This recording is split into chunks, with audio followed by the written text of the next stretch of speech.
sewage crisis continues in parts of Durban. Many say you can smell the stench from the bustling West Street all the way to the city's popular South Beach. Residents say they've been reporting the matter to the municipality for days now without any help. NFP Parliament leader Ahmed Munzoor Shaik Emam visited the area and joins us now to give us an update. And Ahmed, thank you so much for your time. Good morning to you. What can you tell us? I mean, you visited the area, I understand. What did you find there? Yes, very good morning to you and all our viewers out there. You know, it's really in shocking condition, despite the efforts by the community to the eThekwini municipality. Since Thursday last week, nothing was done about it. And remember that that particular area attracts a lot of tourists and things and locals into the area because of the beach, close to the beach. And the storm water drainage system has been blocked, which has been flowing into the surrounding buildings, into the shops, which all the food outlets there. And it's really a health hazard, and the stench was unacceptable. And all the municipality could tell them is, we will send somebody every hour on the hour. Calls have been made, at most often not attended to at all. And when they do respond, we will send somebody, and nothing has happened. And I think at about 3 o'clock or 4 o'clock yesterday afternoon, they did send somebody to attend to it. But if you look at the damage that has been done, the health hazard that was created, the businesses that were closed down, and, you know, if you look at Belmont Flats on the corner of West Street and OR Tambo, the entire foyer with all shops in there, in that passage or in that arcade were all damaged, and the stench was unbelievable. And the question that we need to ask then, what are we paying rates and taxes for? Right. Doesn't the municipality have responsibility to provide a service for the monies that you are paying them on a monthly basis? And that was going to be my next question to you, Ahmed, to say, what is the reason behind this delay? Have they given a sound reason as to why this issue has not been resolved yet?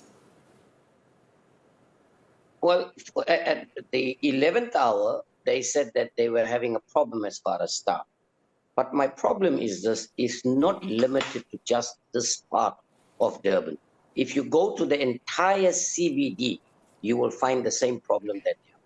And I know that somebody at the eThekwini municipality said one of the problems is the homeless people that are using the stormwater drains to store their goods and things. Then what is the city doing about it? Is that not the reason why people pay rates and taxes? For you to provide a service which you're not providing. But you cannot be pushing the buck onto the to the taxpayers, the ratepayers of the municipality, but don't provide them with the necessary service that you have to. So I think the excuses and the reasons that they are giving are not acceptable. Perhaps what needs to happen is that ratepayers should come together, all of them together, and decide not to pay any rates. Already the city is sitting with only 13 days of cash reserves. Can you imagine what is going to happen if the people withhold their rates? Nobody is going to get paid. Yeah. Now, why are they not providing the services? Because it's budgeted for. You've also spoken to the very same residents that are affected by this. What are they saying to you in terms of all the efforts they've made to reach out to the municipality, but also how detrimental the stench is to their health? You know, I can tell you that not just in this particular area. If you go into the broader CBD area and you speak to residents or business owners, every one of them have got complaints. I haven't spoken to one that was satisfied with the services provided by eThekwini municipality. So the question that arises is, if that's not what you are mandated to do, you cannot do that. Then what's the purpose of having this eThekwini municipality with a full council, with all the money that ratepayers and taxpayers are paying? What is the purpose of it? Now, you do not need to be a rocket scientist. Do any of these councillors, mayors, deputy mayors, speakers, drive around in the CBD and see what it looks like. The streets are dirty. The lights are not working. The cameras that they put in don't work at all. There's homeless people all over, and the levels of crime has increased. Very little or nothing is happening by the city. I think the time has come when the people need to take the city back from the council. and hold them accountable. One of the problems we have in society today, that we, the people on the ground, are not holding the authorities and officials accountable.